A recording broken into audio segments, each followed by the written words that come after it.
जय जगन्नाथ सांग मैंने तो आपण मानक बहुत बहुत स्वागत करुच्ची जो सुभद्रा योजना ने आसला बहुत बड़ अपडेट कहीं आपण मैंने देखिए किछि दिन हम आपंकर सुभद्रा योजना एसओपी आरंभ होगा सहित आपण मानक गोटे सुभद्रा योजना फर्म मिल सारी जो फर्मटी आप अंगनवाड़ी हो नचेत सीएससी सेंटर हो नचेत आप ऑनलाइन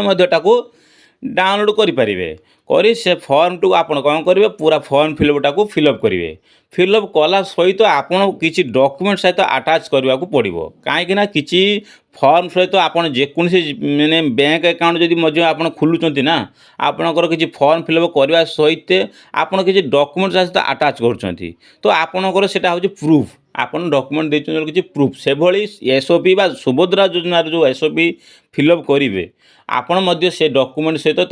फर्म सहित आप कौन करूँ डॉक्यूमेंट किसी अटैच करा पड़ो तो से डॉक्यूमेंट कौन लगे एपर्तन किसी जना पड़नी तो मुझे आपण कही रखुच्छी डॉक्यूमेंट आपन को 6टी डॉक्यूमेंट आवश्यक पड़ो से 6टी डॉक्यूमेंट कौन अच्छी तर बयस सीमा केते आवश्यक हम आपड़ इनकम केते आपड़ एलिजिबल हो पारे ना तो से सब को भिडियो माध्यम जनाऊँ भिडियो को शेष जाए देखो जदि चैनल को नुआ कर तेज चैनल को लाइक एंड सब्सक्राइब कर दिंतु तो सांग मैंने आपण जानी सुभद्रा योजनार एसओपी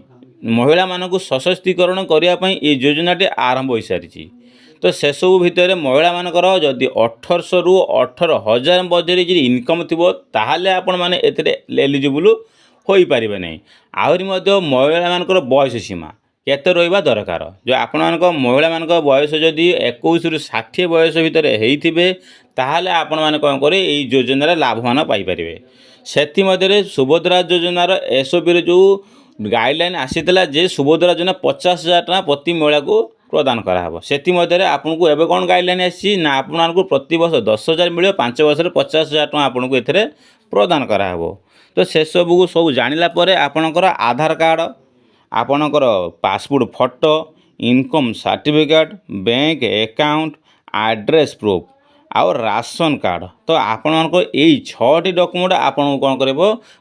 एसओपी जो अच्छी फॉर्म अच्छी से अटैच करके